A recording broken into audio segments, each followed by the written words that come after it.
to our channel, Out of the Dark. This is a platform where we focus on stories of struggle and healing from narcissistic abuse in all its many forms. We hope to share these stories with you for the purpose of helping others who may be, have been, or are considering, perhaps unknowingly, entering such destructive relationships, and to promote a better and healthier and more life-affirming existence. Now let's get into the story. This first story was sent in by Anonymous, and it is part 1 of her story. I grew up in a narcissistic family cult. 3 out of 4 grandparents were either narcissists, sociopaths, or toxic in some way. Some of this I know from personal experience and some from talking with older family members. The sad thing is that even of those who are not outright abusers themselves, the majority are usually flying monkeys or Pollyannas and refuse to protect the innocent and taking the side of the abuser. This is why I call it a cult. They refuse to see the toxicity and claim we have a loving, caring family. We don't. What we have is a facade. There is no real love because it's all performance-based. You are accepted only as long as you perform to the satisfaction of others. As soon as you stop drinking the family Kool-Aid, you cease to be part of the family. That's okay. I've learned that I would rather find healthy people and love them like family than live in this make-believe world fashioned by unhealthy people. I've concluded that the only blood that is thicker than water is the blood of Jesus. DNA doesn't make you family. Love makes you family. On my mom's side of the family, her mother was the abusive matriarch. She liked to play the victim whenever possible and triangulate between people. We could see some of it even as children. Every time we would be dragged along for a visit, we would find her laying on the couch pretending to be out of breath, saying, "Oh me, oh my." We would go back outside to play and giggle and say, "I bet she jumps on the couch as soon as she sees us pull into the driveway." She certainly never did that when we were left at her house to spend the night. She found plenty of chores for us to do once our parents left and never seemed tired or out of breath. She could work in the garden for an hour and never get tired or out of breath. It was nothing but a sympathy ploy. I never understood why the adults didn't see right through her. For a few years, I seemed to be the golden child of my family unit in regards to my grandmother. She was always favoring me over my younger brothers. The thing was, I had been taught at home to take care of them. I was responsible for them. So this favoritism did not sit well with me since she was especially abusive to the older of my brothers. She was always spanking him and forcing him to eat things she knew he detested. It was like she enjoyed being mean to him especially. Because I refused to play her game, she eventually moved on to the younger 2 siblings once they were born. My younger sister and youngest brother could do no wrong. It suited me fine because I didn't like the attention of being her favorite. I didn't like the added emotional abuse, but at least I felt like things were finally fair among us older 3, and she wasn't abusing the babies. Due to the fact that we were so much older than the last 2 kids, they didn't really see her abuse towards us. They had a very different grandmother than we did, and did not believe our mother when she talked about being abused by her mother, our grandmother. I also found it interesting that every time the extended family got together and she wasn't there, they would start talking trash about her. It was all true, but still I couldn't understand why the need for all the nanny bashing behind her back. That was what we called her, Nanny. After she died, of course, she became a saint, and nobody could say a single negative thing about her no matter how true it was. She was the cult leader after all, memorialized with sainthood upon death. I'm not sure there is a single one of my aunts or uncles who are not toxic no matter what kind of disorder they do or don't have. I no longer have a relationship with any of them and prefer it that way. I don't know if a single one of them is trustworthy, and the only way to find out is to see what they do with vulnerability. No thanks. I've had enough lessons in abuse to last me a lifetime. A big thanks to Anonymous for writing in to Out of the Dark and sharing part 1 of your story. We know it will help others that have been or are going through this kind of abuse, and we hope that sharing here will add to your already healing journey. Thanks again, and thanks everyone for listening. Thank you, Jennifer, for reading the email from Anonymous, and thank you also, Anonymous, for taking the time to send your story in. Here on Out of the Dark, we really do appreciate the stories, and we are a young channel, just trying to get our channel out there and make sure people know that we're here. And we understand it does take time for people to realize that we even have a channel. And we also understand that it's difficult to share your story for a lot of people. And we want to treat everyone's story with respect, dignity, and anonymity if they want that. So if you're listening to this and you do have a story, just please know that if you do not want your name mentioned, you don't want any personal information shared other than what's in your story, we will respect your anonymity. We really will. So thank you for that.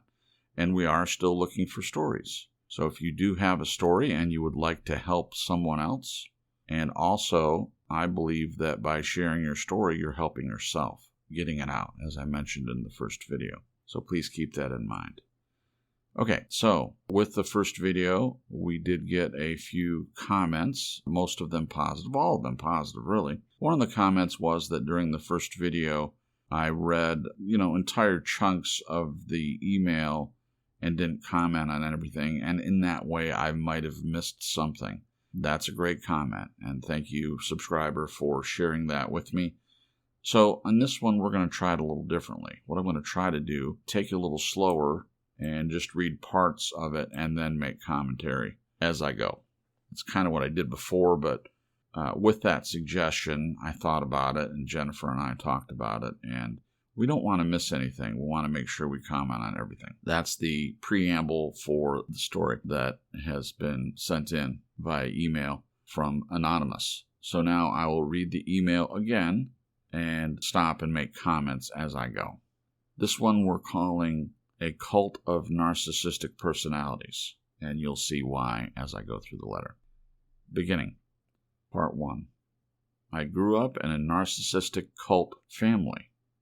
3 out of 4 grandparents were either narcissists, sociopaths, or toxic in some way. Some of this I know from personal experience and some from talking with older family members. The sad thing is that even of those who are not outright abusers themselves, the majority are usually flying monkeys or Pollyannas and refuse to protect the innocent, taking sides of the abusers. This is why I call it a cult. So that's why I named it A Cult of Narcissistic Personalities, because Anonymous referred to her family as a cult. They say 3 out of 4 grandparents were either narcissists, sociopaths, or toxic in some way. I think we all know this is pretty common. We all know narcissists. Hopefully we don't all know sociopaths, but it is pretty common in today's society, unfortunately. We definitely know people that are toxic in some way. And what I have learned is that even if someone is not a narcissist, if their parents are narcissistic, sometimes they have what I call narcissistic tendencies. And that can affect us in the same way as if they were a narcissist. So you describe narcissists, sociopaths, or toxic in some way, and that can be just as affecting for a person as a straight-up narcissist. So there's that. You say some of this I know from personal experience and some from talking with older family members. So in a narcissistic cult of personalities, there are going to be people that understand that other people in the family are narcissists. And I'm not chuckling because it's funny. I just have heard these stories myself. Stories passed down from older family members of, Uncle Bill, who is a full-blown narcissist, and the stories from, what he did and what he said and how he tried to control people, etc. By the way, I don't have an Uncle Bill. That's why I use that name. So there. You say the sad thing is that even of those who are not outright abusers themselves, the majority are usually flying monkeys or Pollyannas and refuse to protect the innocent, taking the side of the abusers. So Anonymous knows exactly what a flying monkey is. Flying monkeys, for those of you that haven't looked into this a little bit, these are oftentimes enablers of the narcissist. They are their minions, and the term comes from the movie Wizard of Oz, and the Wicked Witch had these literally flying monkeys that would go and do her bidding. Well, that's what these are. Flying monkeys are the minions, the muscle of the narcissist. They generally will do anything that the narcissist wants, either knowingly or unknowingly. A flying monkey may not know that they're being used by the narcissist to do their bidding. Sometimes they do know. It just depends on the situation. Anonymous mentions Pollyanna. So for those of you that don't know, a Pollyanna is just a nice way of saying a person that is wearing rose-colored glasses. So from this particular definition, I believe Anonymous is implying that they don't know. They don't know that they're having this rose-colored glasses view of the narcissist. But this is very common in families. You have people that don't know that the family member is a narcissist, and out of love or respect or appreciation, that makes them a flying monkey, whether they know it or not. If they're doing the bidding of the narcissist, or they're, as Anonymous says, refusing to protect the innocent, taking the side of the abusers. Very, very common, and it's very unfortunate because we should all protect the innocent when at all possible, rather than sticking up for the abuser. So, Anonymous, I'm sorry that that's the way that it was, but I certainly understand. And then they say, this is why I call it a cult. So in a cult, there's usually a leader of some sort, and everybody does what the leader says. Everybody in the cult. And in a family, it definitely can be a cult. And if it's ruled by narcissism, and there's many members of the cult/family that are narcissistic or toxic or sociopaths in some way, it can be very damaging for the person, as I believe it was for Anonymous. And it is sad. It is very sad and very disconcerting.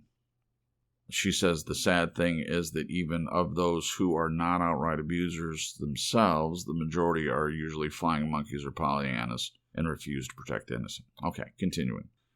This is why I call it a cult. They refuse to see the toxicity and claim we have a loving, caring family. We don't. What we have is a facade. There's no real love because it's all performance-based. All right, so they refuse to see the toxicity and claim we have a loving, caring family. Very, very common. I'm sorry that was like that for you, Anonymous. I understand exactly where you're coming from with that.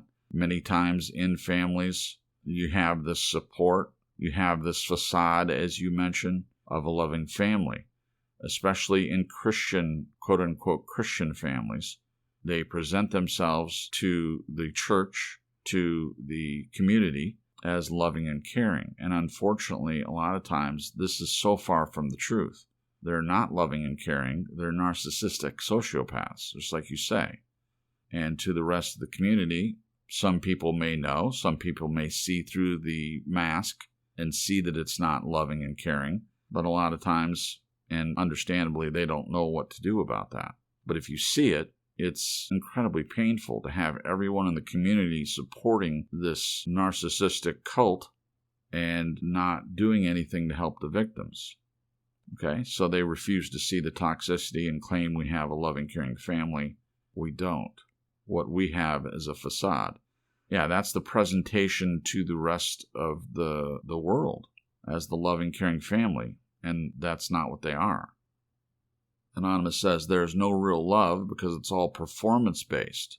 You're accepted only as long as you perform to the satisfaction of others. Okay? So I could spend a whole hour or 2 hours or more talking about performance-based.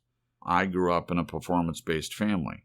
I discovered early on that my parents had expectations for me. And understandable. Parents expect things of their children.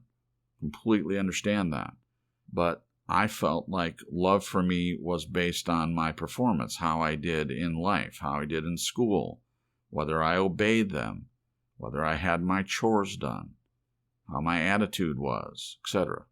And it was very destructive.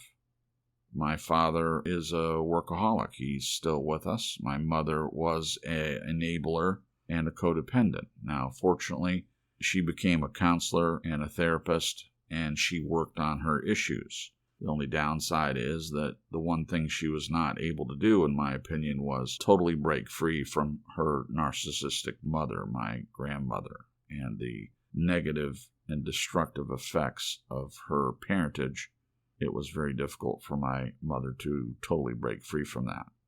And that's that sociopath, narcissistic cult of personality that had an effect on her. So all that to say, I understand being in a performance-based family. Very destructive for me, and it took me a long time to break out of that. What happens is, if you're in a performance-based family, it's pretty much one of two things. Either you give in to the performance and you just do your best to live up to the expectations of the parents, or you do what I did. You realize that you cannot possibly live up to the performance-based expectations, and you rebel. And that's what I did. And it was very difficult on me because I was not just going along to get along. And then my sister did the opposite. She was very much performance-based. I love my sister very much, but she definitely became the golden child because she was the obedient child. She even said to me at one point that she learned by watching me. She saw me getting in trouble for being rebellious, and she decided that she was not going to do that.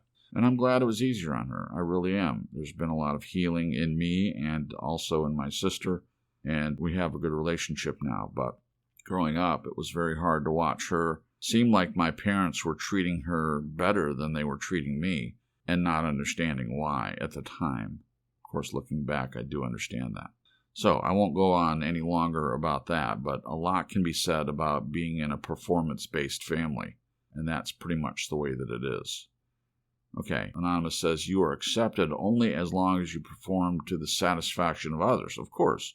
So the expectations are put out there, and if you follow through with the expectations, if you perform to the satisfaction of the people in charge, the narcissistic family, then you're accepted. Acceptance through performance. Not good.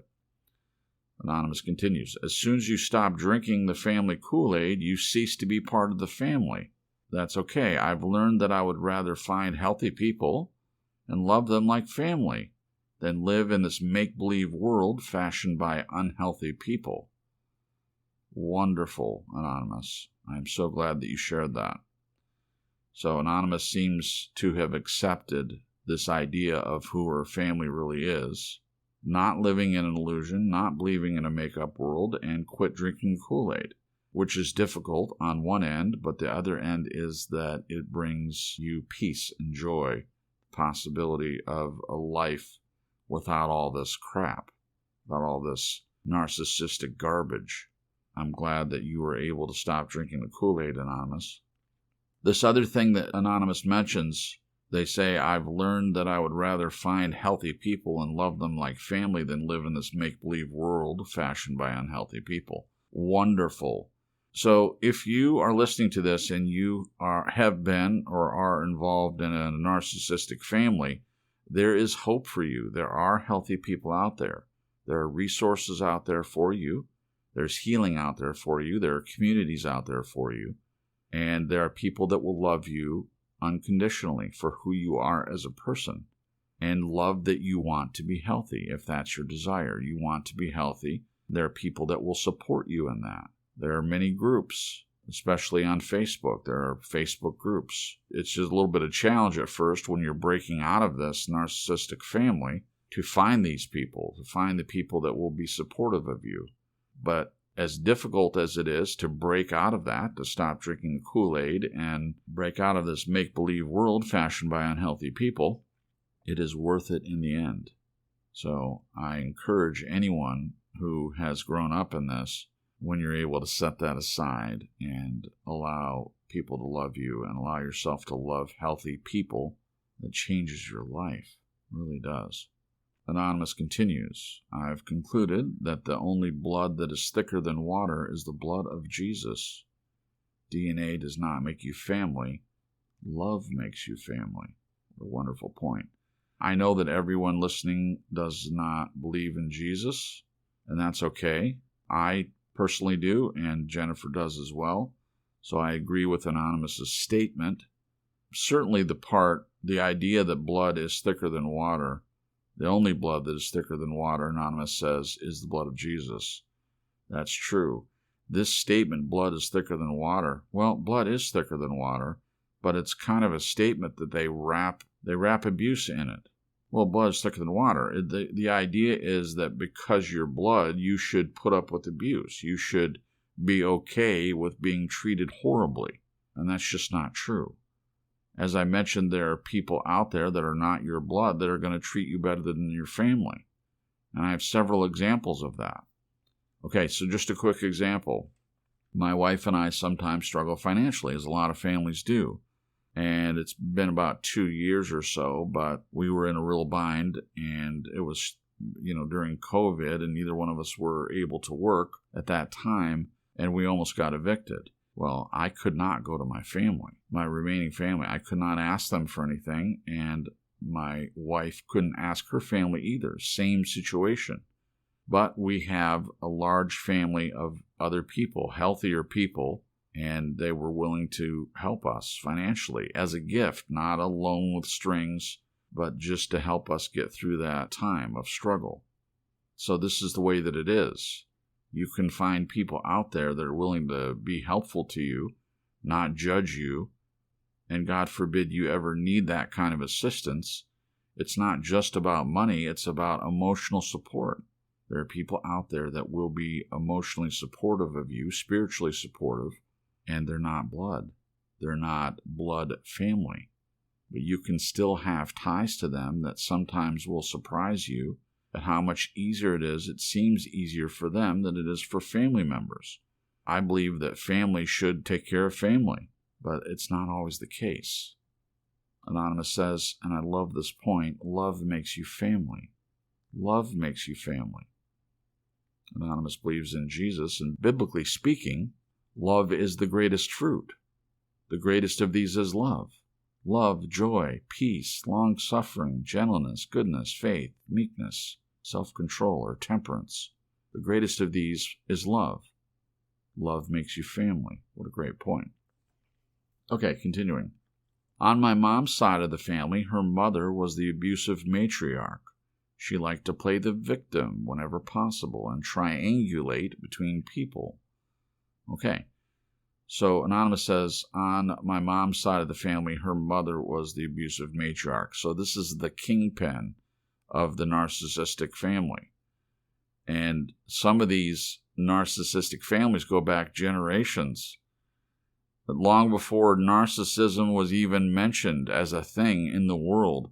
And now it's very well known. It seems to be making the rounds on all the YouTube channels. And I mean, that's one of the reasons why we're here. It's a popular topic. And Jennifer and I do care. Both of us have narcissism in our families. And we wanted to help other people. That's what we're doing. That's the purpose of this channel. We hope to help other people by telling their stories. And hopefully it will reach someone else that's in a narcissistic relationship that just got out of one and is asking the question, what do I do now? And people that have been out of it for a while, but they want to reach out and be supportive of other people in a community. And that's what we're trying to create here. So Anonymous says she liked to play the victim whenever possible and triangulate between people. Very common tactic of narcissistic people.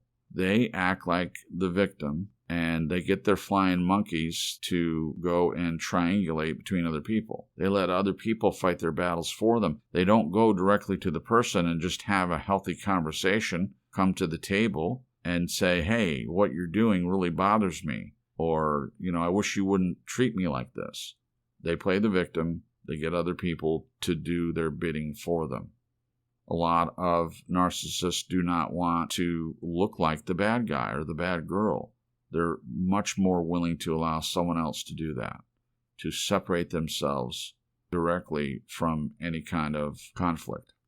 So there you go. And also, before I move forward, narcissistic people will often play the victim. They will complain about their own life. They'll complain about the way they're treated by other people and play the victim. Okay. We all have seen this, I'm sure. Anonymous continues. We could see some of it even as children. Every time we would be dragged along for a visit, we would find her laying on the couch, pretending to be out of breath, saying, oh me, oh my. Just am laughing at the oh me, oh my. Thank you, Anonymous. That was good. Yeah, so dragging children to visit the narcissist, whether the parents knew that she was narcissistic or not. And this pretending, this overdramatic acting that they do, in order to portray themselves as being put on, put down, laying on the couch. Oh me, oh my gosh, I'm out of breath. Very, very common tactic to make it look like, oh, they're just such a bad place and they need to be coddled and taken care of. All right, Anonymous continues. We would go back outside to play and giggle and say, I bet she jumps on the couch as soon as she sees us pull into the driveway. Wow. So, Anonymous, you're saying as kids you would see that something was weird about the way your grandma acted, right? So there was some knowledge, even as a child, that there was something rotten in Denmark, so to speak, that something was weird. Wow. Well, that's actually good. It's good that you noticed that.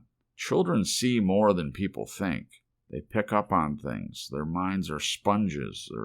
Their eyes can see beyond what is being presented.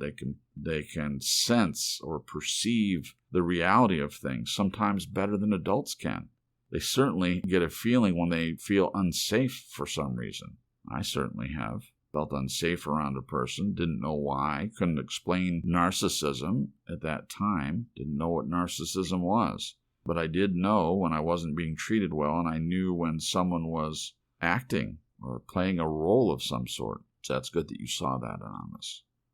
Okay, Anonymous continues. She certainly never did that when we were left at her house to spend the night. She found plenty of chores for us to do once our parents left, never seemed tired or out of breath. She could work in the garden for an hour, never get tired or out of breath. It was nothing but a sympathy ploy. Never understood why the adults didn't see right through it.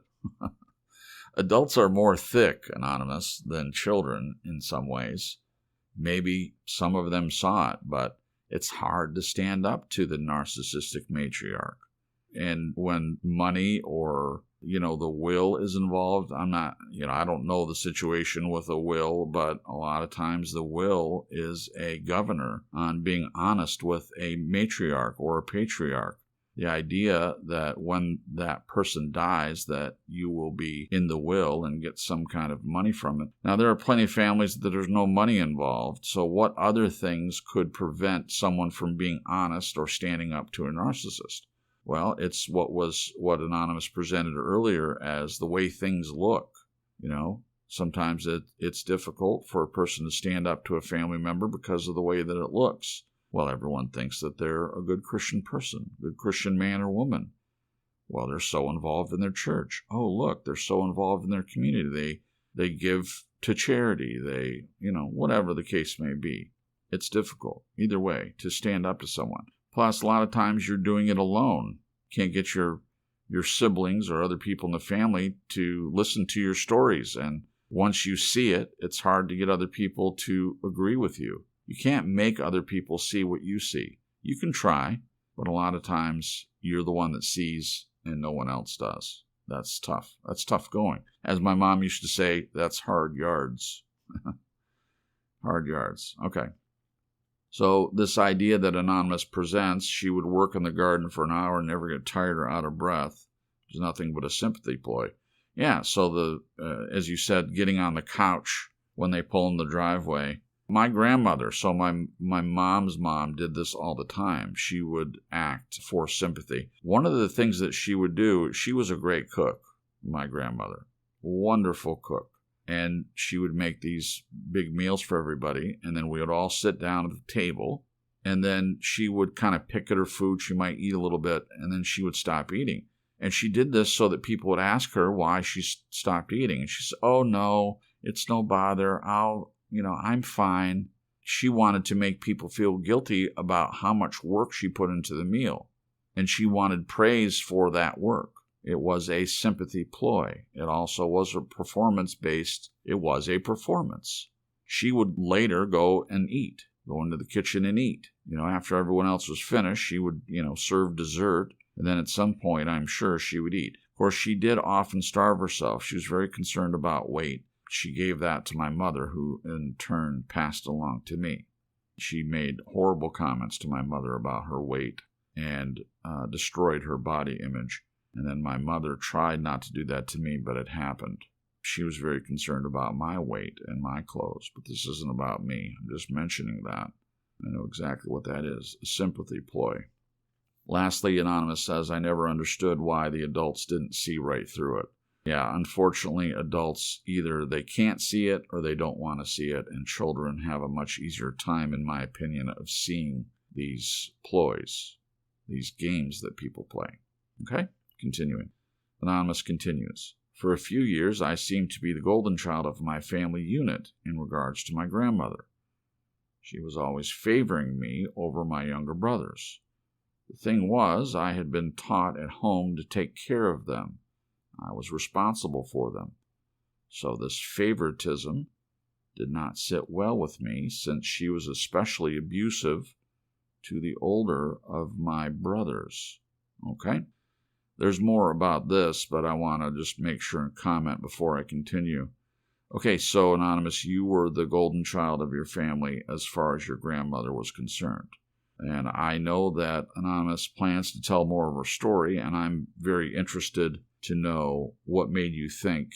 I mean, you do kind of say here that she favored you over your other siblings. You were taught to take care of your other children. That is an incredible burden to put on a child.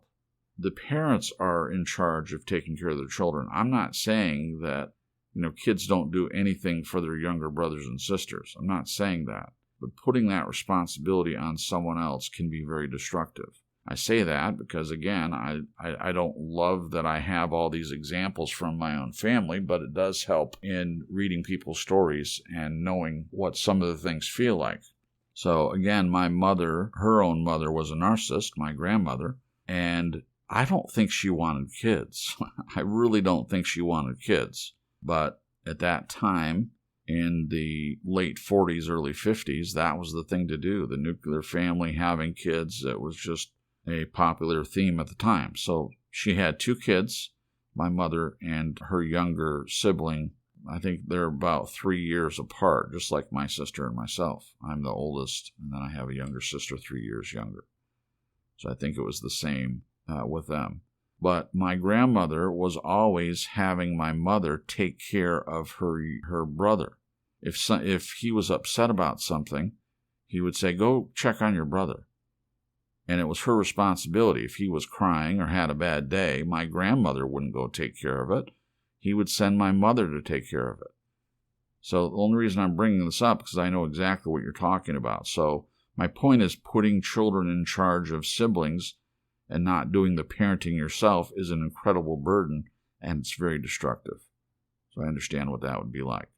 Anonymous says, so this favoritism did not sit well with me, since she was especially abusive to the older of my brothers. She was always spanking him and forcing him to eat things she knew he detested. Wow.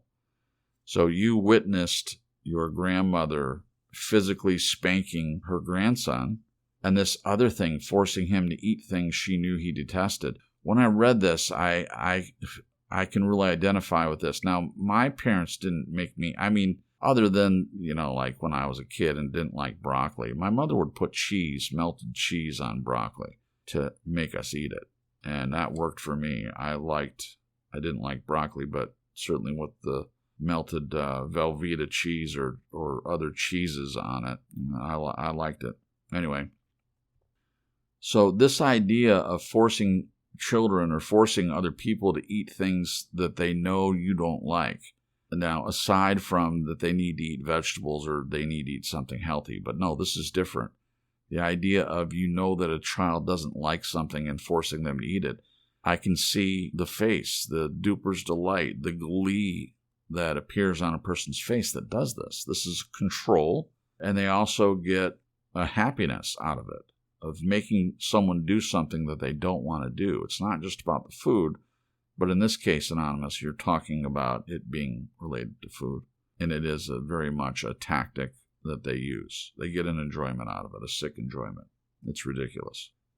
Okay? And Anonymous says, it was like she enjoyed being mean to him, especially because I refused to play her game.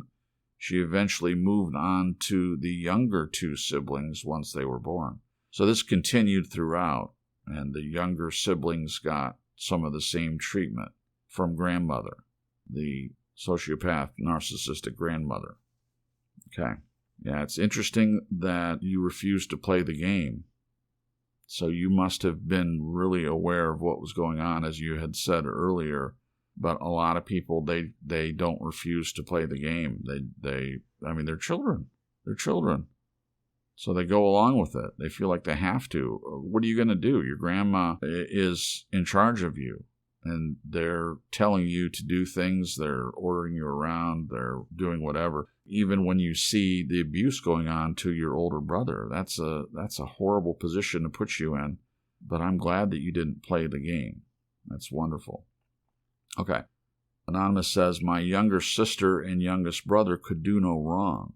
It suited me fine because I didn't like the attention of being her favorite. I didn't like the added emotional abuse, but at least I felt like things were finally fair among us older three, and she wasn't abusing the babies. Okay. So, from what I gather, Anonymous, things changed where you refused to play the game, and then so the abuse was also directed toward you. Now, correct me if I'm wrong about that, but that's what it sounds like to me. So you didn't play the game, and then later there was more abuse toward you as well. I'm glad that she wasn't abusing the babies, at least. That's good. Okay, continuing. Due to the fact we were so much older than the last two kids, they didn't really see her abuse towards us. Okay, so the younger kids they weren't privy to the other things that were going on. They had a very different grandmother than we did, and did not believe our mother when she talked about being abused by her mother. Wow. Okay, this happens a lot in families. So at some point, I don't believe that a narcissist changes unless they're forced to somehow. Sometimes, their spouse will leave if they don't, and the idea of a divorce for some people is greater than their need for control, which seems weird, but it does happen. So I don't know what the situation was here, why it changed. I'd be interested to know that. What do you think made the change? But either way, you say they had very different grandmother than we did, and they did not believe our mother when she talked about being abused by her mother. If they don't see it for themselves, it's harder to believe it. That makes sense. Okay. And I'm sorry that happened. I'm sure it made you feel alone. And your mom made your mom feel alone too, I guess. I would assume, being abused by her mother. They didn't believe it. Interesting. Okay, Anonymous continues. I also found it interesting that every time the extended family got together and she wasn't there, they would start talking trash about her. Wow. Okay, so at the family reunions or the get-togethers, if Grandma wasn't there, they would start talking trash. So this tells me that a lot of other people saw it. They saw some of the stuff. So it wasn't just you. Now, whether they did anything about it or refused to play the game like you, they at least saw some of it and would talk trash. Okay? Anonymous says, it was all true, but still, I couldn't understand why the need for all the nanny bashing behind her back. That was what we all called her, nanny bashing.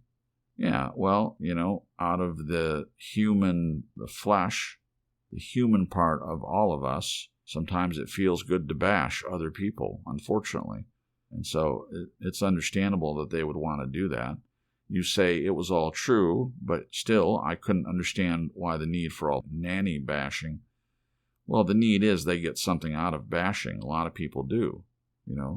I felt it sometimes. You talk bad about someone, especially someone that's hurt you. It feels good to, get them back by bashing them behind their back. Sometimes it feels better in person to tell someone what they're doing that hurt you rather than it being bashing. You're just being direct. That's a way better choice, but I get it. Okay? Anonymous continues. After she died, of course, she became a saint. Nobody could say a single negative thing about her, no matter how true it was. She was the cult leader after all, memorialized with sainthood upon death.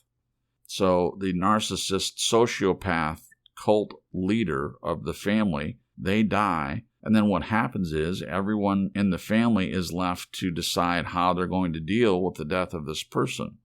And again, because of the way things look and the idea that you mentioned earlier as this facade of a loving, caring family, of course she was made a saint.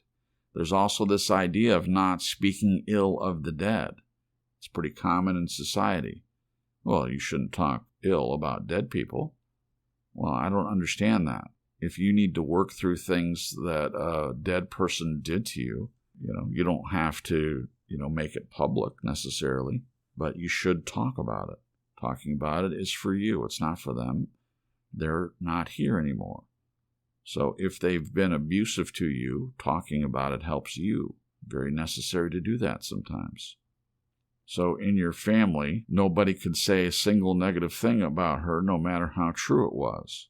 She was the cult leader, after all, memorialized with sainthood upon death. I love the way you phrase that. I'm not saying I like the situation, but the way it was phrased, memorialized with sainthood upon death. This happens with people all the time. It happens with political leaders, it happens with celebrities, and it happens in families. The person dies, and it's almost like the switch is turned off. Whether it's honesty or seeing the person for who they really are, because they're dead, there's this automatic respect that happens. I'm not saying it's right, but it does exist. Okay, continuing.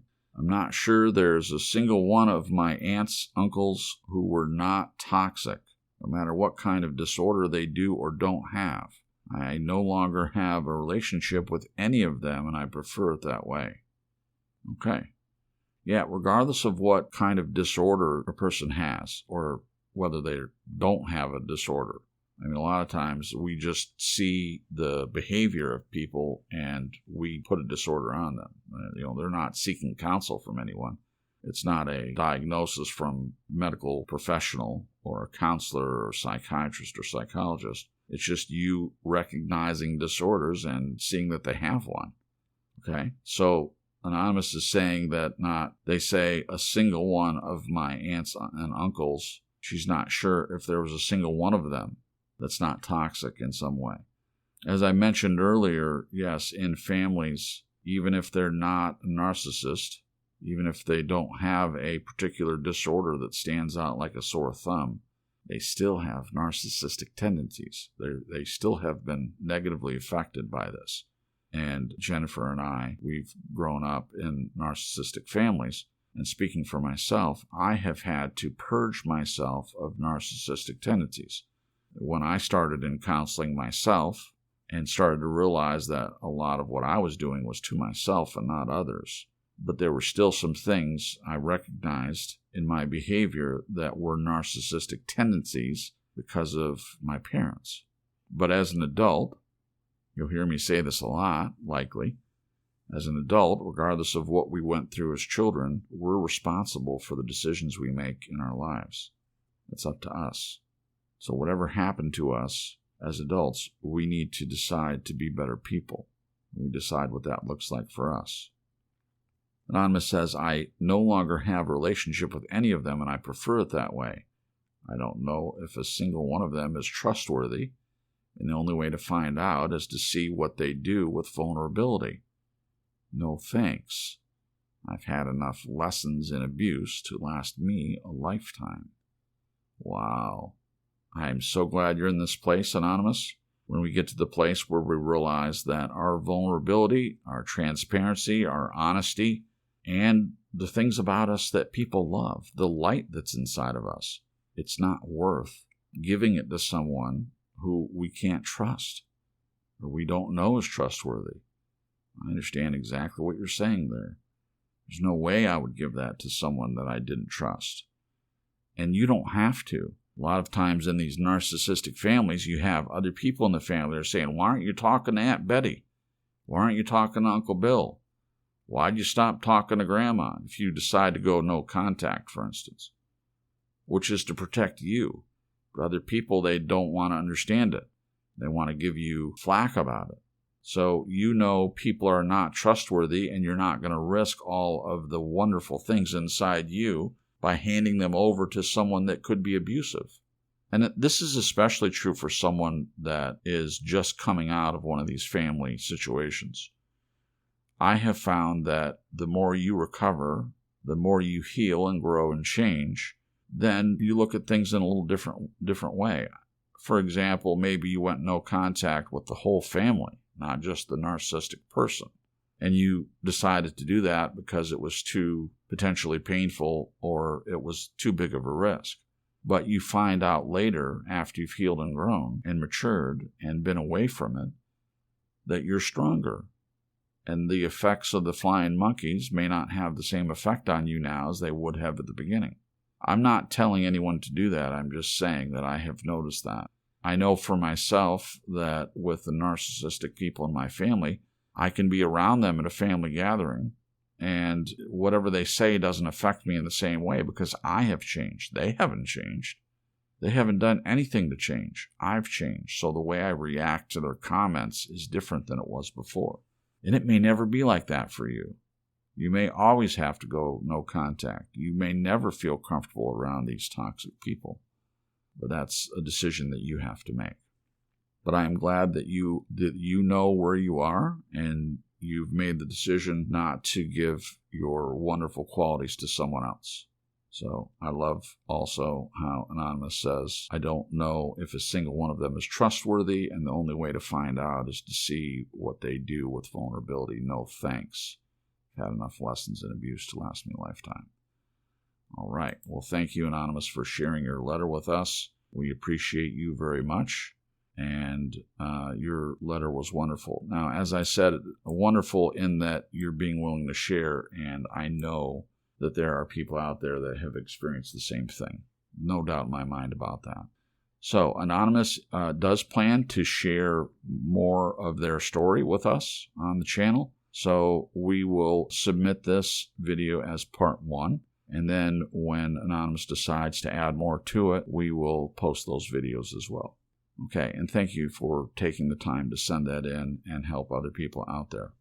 If you have a story of narcissistic abuse and you would like to share it with us in order to help others or to get advice, encouragement, or support, please send your stories to our email at outofthedark.cripps@gmail.com. Until next time, we hope you are living a healthier and more life-affirming existence, and thank you for watching.